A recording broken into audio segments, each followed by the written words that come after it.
Hello everyone. In this video, we will see how we can set a personalized ringtone on Samsung phones.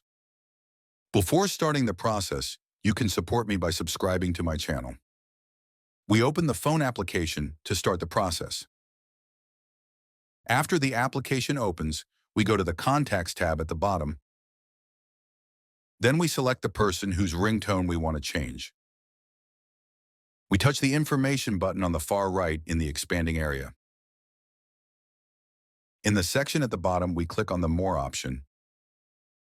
In the menu that opens, we select the Change Ringtone, YAR Vibration option.